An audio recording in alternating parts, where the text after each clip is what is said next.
래핑해서 가격 달성을 묶어서 이제 공부하는 방법에 대해서 설명을 드리도록 하겠습니다. 그래서 다시 가겠습니다.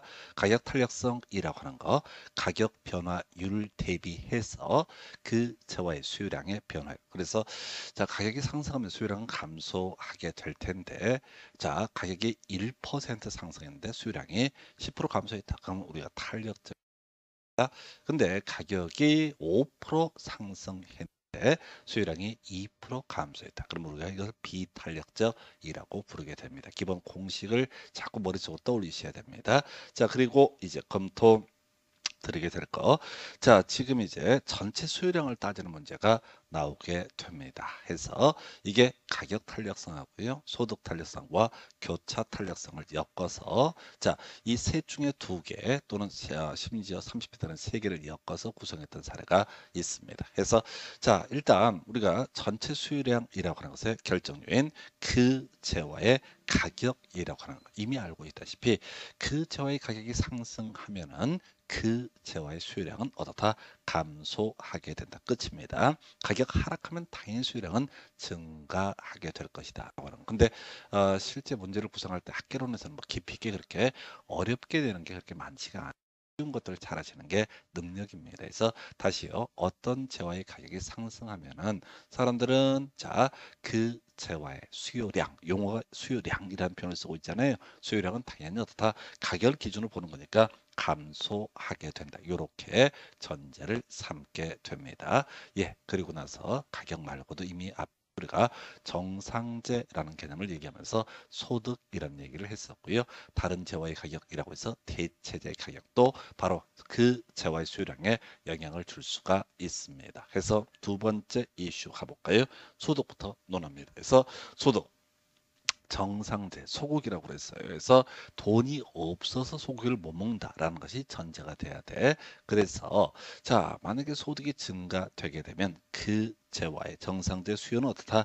증가하는 모습을 보여주게 된다. 어렵지 않습니다. 소득 감소하면 당연히 그 수요가 하게 될 것이다. 아예 정상재를 전제로 문제 구성을 하기 때문에 여러분들은 소득 증가하면 수요라고 하는 것은 증가한다. 이렇게 단순하게 접근해 가시면 됩니다. 그럼 제일 어려웠던 게 대체재 얘기였었죠. 그래서 자, 대체재 가격이라는 것이 상승하면 그 재화의 수요는 증가다. 또 가겠습니다. 자, 지금 주인공 단독주택이라고 전제를 해보고요. 여기에 대체재가 아파트라고 전제를 해보겠습니다. 단독의 입장에서 볼 때 아파트는 어떻다? 대체재라고 대체재라고 전제를 해야 돼. 그래서 지금요 아파트 가격이 올라갑니다. 그러면 이제 우리가 수요 곡선에 따라 수요 법칙에 따라서 아파트에 대한 수요량이라고 하는 것은 어떻다 감소하게 될 것이다. 그래서 아파트 수요량 감소하는 만큼 어디로 단독으로 옮겨오니까 수요는 어떻다 단독주택의 수요는 증가하는 모습을 보여주게 된다. 그래서 이걸 정리하면 단독주택의 대체재인 아파트 가격, 즉 대체재 가격이 상승하게 되면 자, 단독주택 그 재화 자, 여기서는 그 재가 일부러 그 재화의 수요는 어떻다 증가하는 모습을 보여주게 된다. 자, 그러면 그 재화의 수요 또는 수요량에 영향을 미치는 요인 그 재화의 가격이 상승하면 수요량은 감소하게 될 테고요. 소득이 증가하면 정상대로 전제했을 때 수요는 증가할 테고 대체재의 가격이 상승하면 그 재화의 수요는 증가하게 된다라고 이렇게 해석을 합니다. 그래서 이 뒤에 감소 얘기가 따지지 말고요. 계속 이걸 단순하게 가셔야 돼. 그래서 이게 이제 어떤 식으로 문제가 구성이 되냐면 자, 수요의 가격 탄력성이 0.5다라고 전제를 줘요. 그러면 이제 분모값의 가격 변화율을 문제에서 주겠죠. 이 가격 변화율이 5% 상승한다라고 한번 전제해 보겠습니다. 다시요.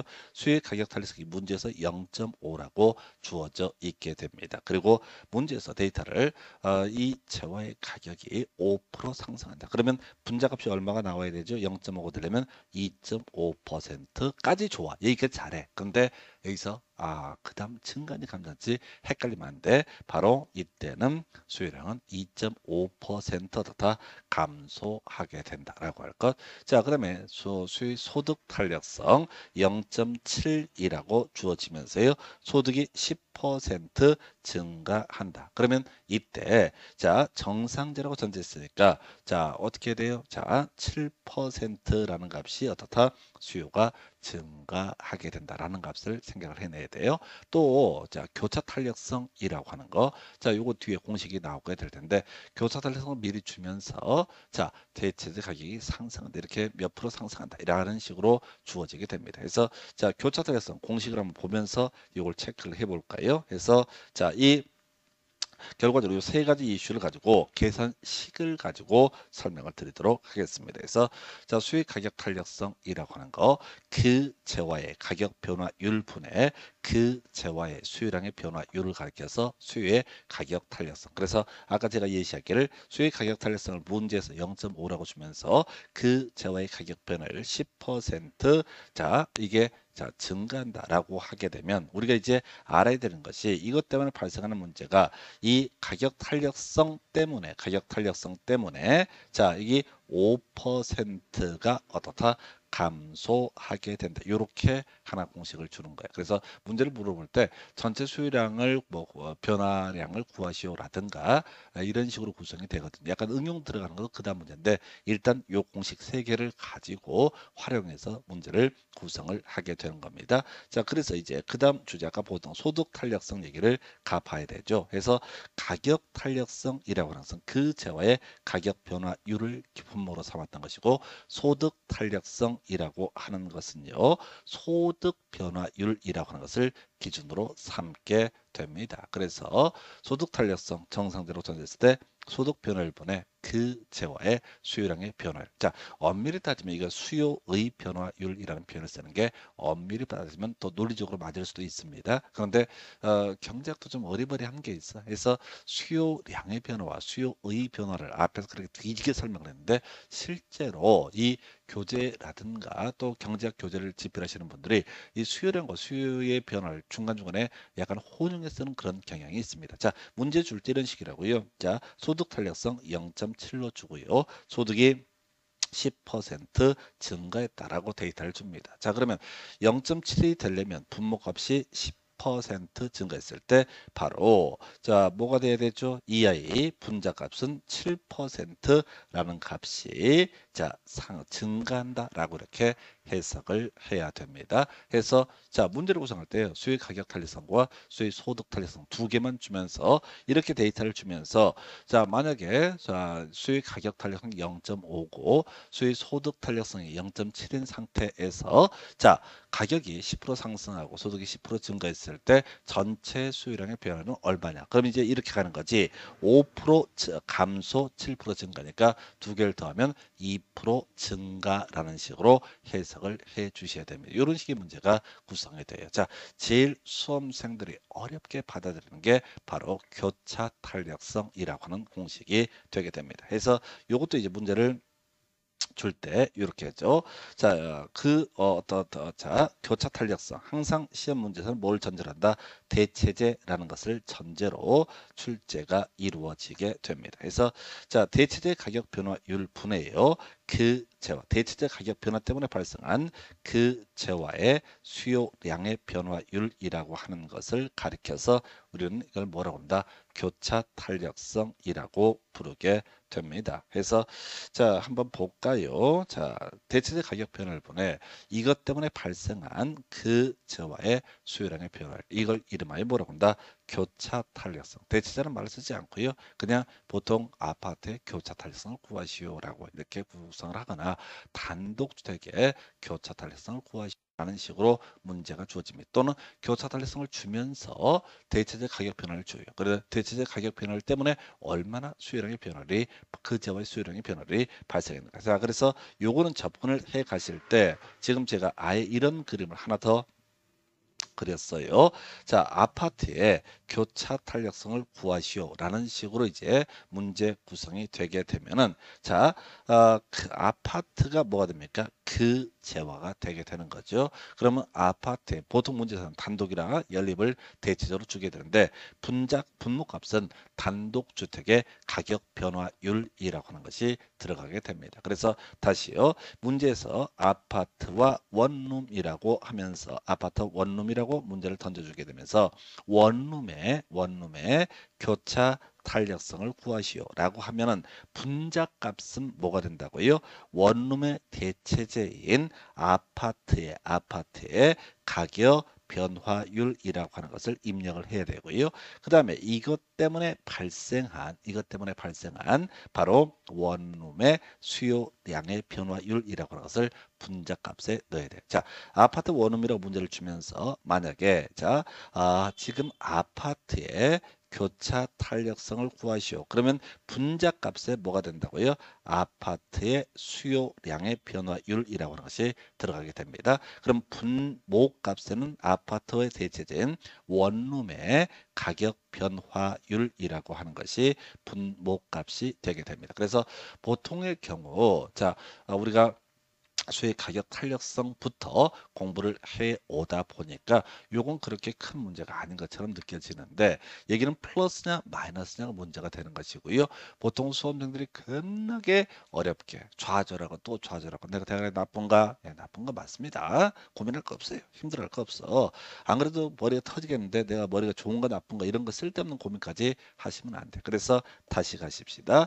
교차 탄력성이 어렵다. 교차 탄력성이 어렵다. 아파트의 교차 탄력성이라는 말이 나오게 되면은 분모값에는 아파트의 대체제인 예를 들어서 원룸의 가격 변화율이 들어가야 되고 그 다음에 분자값에는 이 원룸의 가격 변화율 때문에 발생한 아파트의 수요량의 변화율이 들어가게 된다. 그래서 제가 공식을 외워달라고 말씀을 드린 취지가 이걸요 숫자를 막 던져준다고 수요 가격 탄력성은 0.5이고 가격 변화율 5% 상승 그러면 여기서 암산 2.5% 수요량 감소 그다음에 소득 탄력성이라고 하는 거 0.8로 주고 소득 변화를 10% 증가라고 하면 수요량은 얼마? 8% 증가라는 값이 나와야 되죠. 그리고 나서 지금 아파트의 교차 탄력성이라고 하는 것이 0.5인데라고 문제에서 미리 주어진다고 교차 탄력성이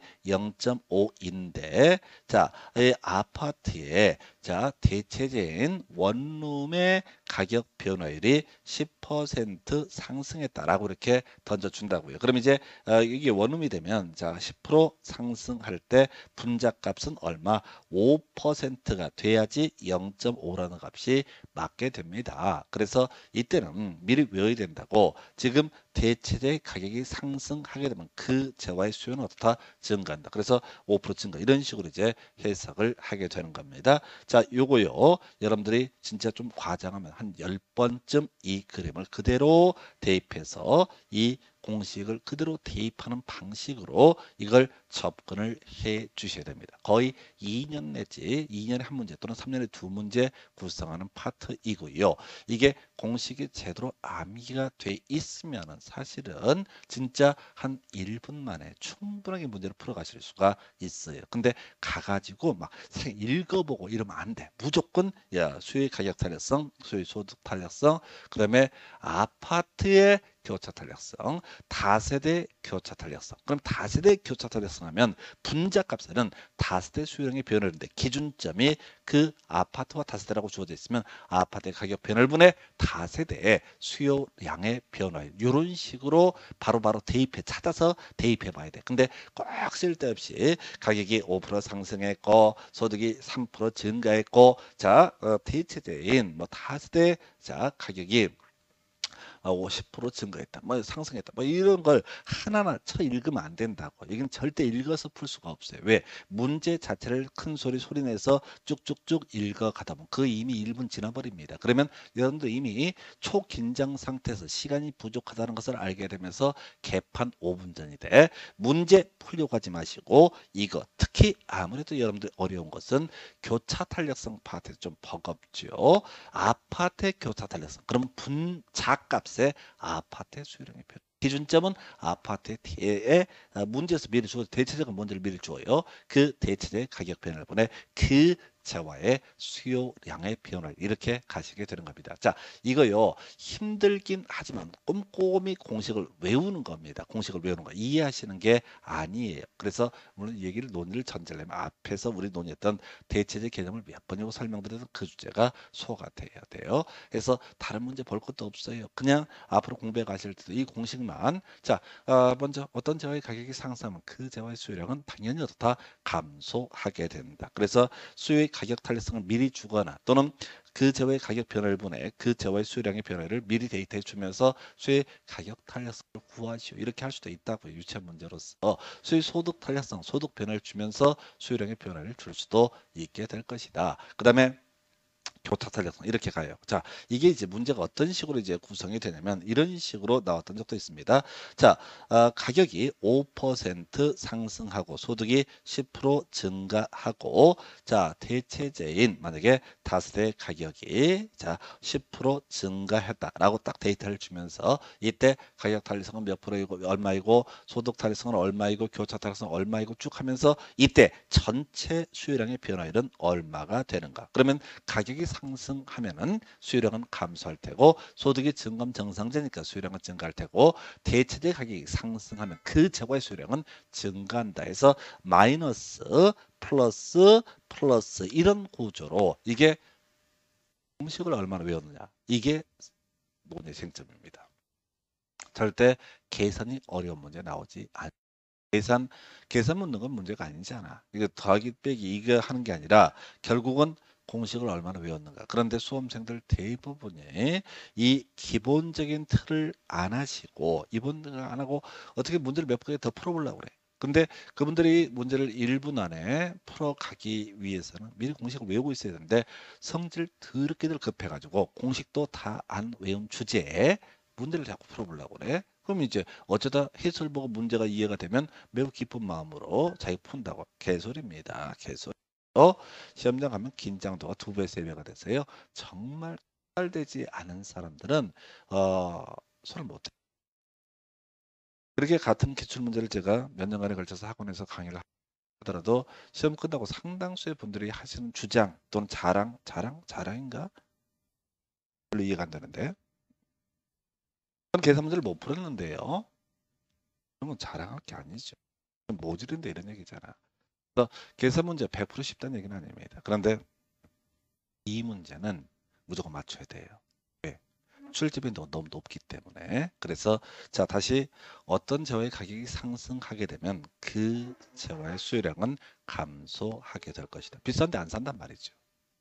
소득이 증가하면 수요 변화에 따라서 자 가격 수요는 증가하게 될 것이다. 대체재 가격이 급등을 해버려요. 그럼 그거 안 사고 이거 사니까 그 재화의 수요는 증가.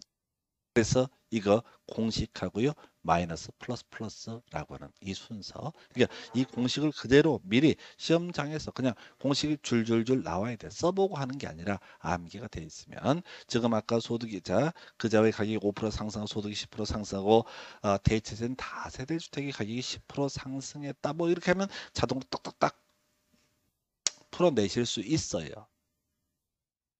그래들 해야 됩니다. 이거는 힘들지만 반드시 맞춰내야 될 그럴 주제가 되겠습니다. 그래서 자 이게 수요량의 결정 요인, 전체 수요량의 결정 요인과 계산 방식에 관해 계산 문제 중요치 않고 계산 문제를 많이 풀어보고 말고는 중요한 게 아니고 이 개념을 얼마나 소화하느냐. 이건 너무너무 중요한 주제가 되겠습니다. 자 이렇게 해서 수요의 탄력성이라는 주제에서 앞에서 두 가지 주제죠. 수요의 가격 탄력성이라는 주제만 가지고 논의 생성. 기본 공식 그 재화의 가격 변화를 보내 그 재화의 수요량의 변화를. 두 번째 부동산이. 세 번째 용대기다. 용도가 다양할수록 대체재가 많을수록 기간이 장길수록 탄력적이다. 그래서 완전 탄력, 완전 비탄력 이게 주로 쟁점이 되죠. 누워있는 아이 벌떡 일어납니다. 완전 탄력적. 서있는 아이 미동하지 않습니다. 완전 비탄력적. 한편 임대인이 건물 임대를 올리게 되면 총 수입은 늘어나 줄어드느냐. 만약에 수요가 탄력적이다. 건물주 싸가지 없나? 나 딴 데 갈 거야. 라고 해서 다들 떠버린다. 그러면 총 수입은 오히려 감소할 것이다. 그런데 만약에 대입자들이 갈 데가 없다. 그러면 그 비탄력적이라 평가하는 거. 그러면 총 수입은 증. 그리고 전체 수요량의 결정률. 그래서 보통 수험생들이 제일 어려워하시는 파트가 전체 수요량의 결정 요인에 관한 문제. 이걸 대단히 까다롭게 여기시게 됩니다. 그래서 이게 이제 수요 탄력성이라는 개념 보셨고요. 자, 이제 보셨고, 그다음에 이제 공급의 탄력성이라는 개념 설명드리겠습니다.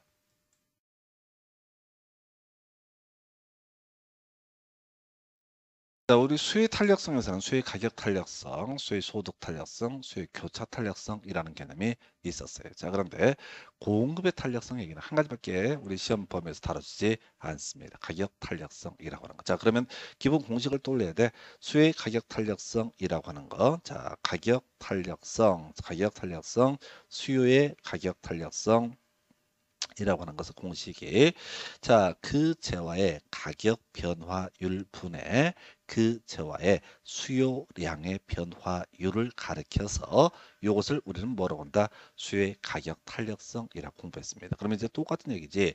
공급의 가격 탄력성이라고 하는 거. 자, 먼저 기본 틀부터 가볼까요? 가격이 올라가게 되면 공급량을 늘리게 될 것이다.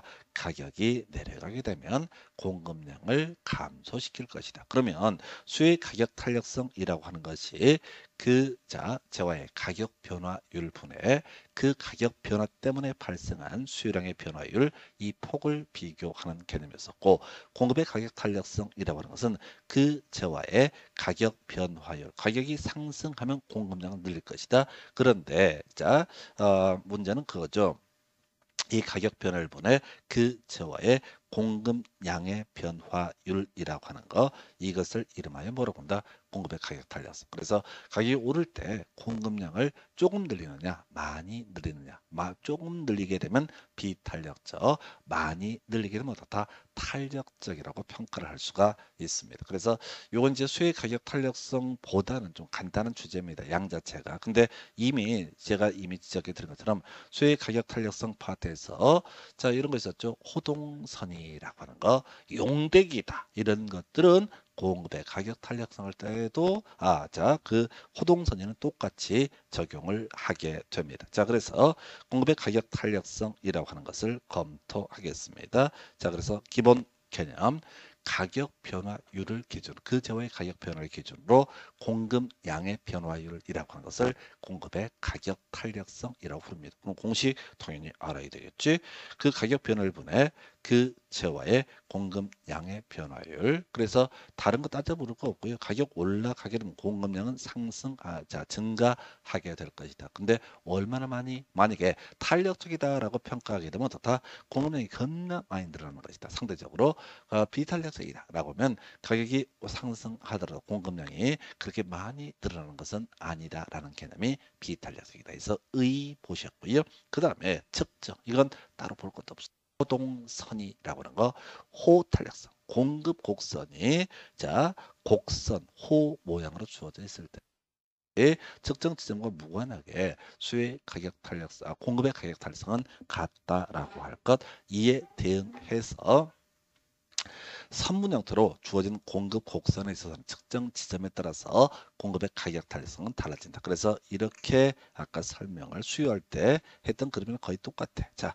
이렇게 선분 형태가 있을 테고 곡선 형태, 곡선을 달리 표현하면 호라고 얘기합니다. 그래서 가격이 상승하게 되면 공급량은 이만큼씩 늘어나는 모습, 우상향하는 모습의 곡선이 바로 또 직선, 선분이 공급 곡선이 되게 될 것인데, 호 모양일 때는 지점과 무관하게 여기서 측정하든 저기서 측정을 하든 바로 공급의 가격 달성은 동일하다라고 이렇게 봐야겠고요. 그 다음에 선분 형태로 주어지게 되면은 측정 지점에 따라서 공급의 가격 탄력성은 달라지게 된다. 그래서 요거 이제 수요의 가격 탄력성 호동선이 나왔었고요. 아직 공급의 가격 탄력성 얘기는 나온 바가 없습니다. 그러나 시험 지문에게 주어졌을 때 분명히 맞춰야 될 주제. 이런 게 대박이야. 무조건. 너무 어렵게 구성이 되는 영역들. 근데 너무 어려운 영역은 사실은 달리 얘기를 하게 되면 답이 딱 정해져 있어. 아주 구성을 하게 됩니다. 그래서 호동선이 보셨고요. 그 다음에 나올 주제가 뭐겠어요? 그래서 유형에 대해서 살펴봐야 되겠죠. 그래서 물론 수익 가격 탄력성 파트에서는 자 용대기다 이런 게 있었는데 자 여기서는 자 요거는 이제 지금 잘못 들어가 있는 거죠. 해서 걷다 치고 지금 논의할 것이 유형에 관한 부분을 설명을 드리도록 합니다. 그래서 다시 갑시다. 자 가격 변화율을 보다 가격이 상승했을 때 공급량이 겁나 많이 상승한다. 그러면 이것은 어떻다? 탄력적이다라고 이렇게 평가를 하게 될 겁니다. 이에 비해서 가격 변화율보다 가격이 상승했는데 공급량이 증가긴 한데 조금 증가한다라고 한다면 어떻다? 이것을 우리가 비탄력적이다라고 이렇게 평가를 하게 됩니다. 자, 그러면 이제 공급 곡선이라고 하는 것이 누워 있는 거. 아까 누워 있는 탁 건드려 팍 일어나. 이걸 우리가 완전 탄력적이라고 부르게 될 것이다. 자, 이때는 이걸 완전 탄력적. 자, 공급 곡선은 S라고 표시합니다. supply라는 영어 줄임말이죠. 한편 공급 곡선이 완전 비탄력적이다라고 하는 것은 자, 가격이 무한대로 변한다라고 할지라도 공급량은 어떻다? 변화하지 않는 모습을 가리켜서 완전 비탄력적. 그래서 여기서는 이제 논의 쟁점이 탄력적, 비탄력적의 개념은 기본적으로 알아야 돼. 이 기본 공식을 알았다고 쳤을 때 여기에 영향을 미치는 요인들을 시험 문제에서 구성합시다. 자, 구성합시다. 가격 변화율보다 그 공급량의 변화가 크면 이걸 우리가 탄력적이라고 평가를 하게 될 테고요. 자, 그래서 지금 기존 주택의 공급 곡선, 토지용 규제 완화 뭐 이런 게 나와 있나요? 그래서 자, 지금 집값이 급등을 하게 되면 경우에 따라서 더 이상 집값이 오르지 않는다고 판단하는 사람들은 어떻다? 요걸 물건을 토해낼 수가 있다. 이런 경우를 가리켜서 탄력적이다. 그 요거랑 비교하는 거죠. 신규 주택의 공급 곡선은 비탄력적인데 비해서 기존 주택의 공급 곡선은 탄력적이다. 이게 뭐냐면 가격이 상승합니다. 그렇다고 해서 아파트 짓는데 2, 3년 걸리는데 갑자기 공급량을 팍팍팍 늘리거나 하지는 않을 겁니다. 왜? 지금은 아파트 값이 급등하더라도 아파트를 다 지어서 3년 후에 2년 후에 시장에 공급하게 될 때는 떨어질 수도 있거든. 그래서 이것은 상대적으로 비탄력적으로 공급자가 반응을 한다. 자, 내가 산 집이요. 지금 가격이 주택가격이 급등을 했다. 더 이상 오르지 않는다고 판단하면 경우에 따라 이 사람들은 수트리마다 다 팔아버릴 수 있죠. 이걸 우리가 탄력적이라고 부르게 됩니다. 규제가 완화가 되게 된다. 그러면 앞에서 규제가 완화가 되면 공급의 증가로 해석을 했던 바가 있습니다. 공급이 증가 하게 될 것이다. 그러면 이제 이것은 우리가 탄력적으로 반응한다. 근데 규제를 강화해 버린다. 막 그린벨트 묶고 개발 공급을 못하게 막아버려. 그러면 이땐 어떻다? 가격이 오른다라든 떨어진든 간에 가격이 오른다고 했을 때 그만큼 공급량을 늘릴 수가 없다. 완전 탄력적은 이론상은 존재하는 거 의미가 없어. 물론 완전 탄력적은 이렇게 하는 거지. 가격 변화율에 대비 미세한 가격 변화에 대해서 공급이 무한대로 늘어나는 현상을 가리켜서 완전 탄력적 시장에는 존재할 수 없겠죠. 그런데 시험 문제 중요 출제 포인트는 완전 비탄력적. 자, 바로 우리가 부동산 학총론 파트에서 논의했던 주제 토지의 자연적 특성 한번 가볼까요? 부동성이라고 하는 개념이 있었죠. 외부 효과, 임장 활동, 국제적 시장, 지역 분석, 외임국지 이런 식으로 공부를 했던 것이고요. 그 다음에 부증성이라는 개념이 있었죠. 부증성이라고 하는 것은 토지의 물리적 공급량이라고 하는 것은 증가시킬 수 없다. 가격이 아무리 오른다고 할지라도 토지를 물리적으로 공급량 자체를 늘리는 것은 불가능하다. 그래서 완전 비탄력적 해서 이게 출제 이슈가 되는 거죠. 그래서 토지 물리적 공급 곡선이라고 하는 것은 어떻다? 완전 비탄력적이다라고 이렇게 평가를 합니다. 요것 때문에 완전 비탄력 공급의 가격 탄력성 중에서 이게 하나의 출제 쟁점이 되게 됩니다. 해서 자 이걸로 끝나요. 그래서 결정 요인은 필요 없는 얘기고요. 편집이 잘못되어 있는 것이고 해서 공급의 가격 탄력성 다시 공식 하십시다. 자 가격 변화율 분해 그 가격 변화에 따라 발생하는 그 저와의 공급량의 변화율을 가리켜서 공급의 가격 탄력 이라고 부르게 됩니다. 해서 공급의 가격 탄력성이라고 하는 거 측정을 해보니 호동선이라고 해서 호 모양일 때는 곡선일 때는 자 같다 호동 같을 동자를 썼었고요. 그 다음에 이제 자 선분 모양일 때 공급 곡선이 선분 모양일 때는 측정 지점에 따라서 자 공급의 가격 탄력성이라고 하는 건 달라지게 된다. 유형에서 탄력적 비탄력적은 이 기본 공식을 가지고 끝장을 봐야 될 주제가 되겠고요. 그 다음에 이제 완전 탄력적은 현실에 존재하지 않는 개념이고요. 완전 비탄력적 바로 토지 가격이 아무리 20% 30%가 상승한다라고 할지라도 이 공급량 자체를 절대적으로 늘릴 수는 없는 것이죠. 그래서 토지 물리적 공급 곡선이라고 하는 것은 완전 비탄력적인 모습을 보여주게 됩니다. 좀 어려운 게요. 자, 신규 주택의 공급 곡선은 가격 뛴다고 해서 바로 아파트를 수백 채, 수천 채, 수만 채를 바로바로 공급을 할 수는 없죠. 비탄력적이다. 이에 비해서 집값이 급등을 한다라고 했을 때 앞으로 그만큼 정점이 찍었다고 생각하면 자 기존 주택을 공급하고 있는 분들은 매물로 내놓겠죠. 예, 그래서 이걸 우리가 탄력적이라고 부르게 됩니다. 그래서 자 오늘 이제 제일 먼저 유량 저량 개념 체크하셨고요. 그 다음에 수요량의 변화, 수요의 변화, 공급량의 변화, 공급의 변화라는 개념. 그 다음에 이제 탄력성이라고 해서 수요 가격 탄력성, 수요 소득 탄력성, 수요의 교차 탄력성, 그다음에 공급의 가격 탄력성까지 이렇게 정리해 드렸습니다. 그래서 자, 이번 시간 여기까지 가시고요. 다음 시간에 이어서 이 수요와 공급이 만나는 지점에서 균형점이라고 해서 균형점에 대응하는 가격을 균형 가격, 균형점에 대응하는 수요량 또는 공급량을 균형 거래량이라고 하는 거에서 약간 응용 들어가는 거 보실 거예요. 근데 많이 하는 게 중요한 게 아니고요. 이 단순 무식한 아주 단순한 이 공식들을 정확하게 기억 필요합니다. 좀 이건 복습을 해 주십사라고 부탁 말씀을 드립니다. 그래서 자 오늘 여기까지 하겠습니다. 수고하셨습니다.